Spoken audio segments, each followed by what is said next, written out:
Middle class लोकांची घरं पावसाळ्यात अशी दिसतात।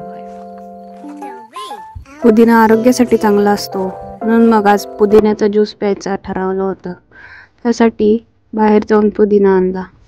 एवढं गवत पाहून विचार आला की पुदिन्यात गवत उगवलंय की गवतात पुदिना उगवलाय।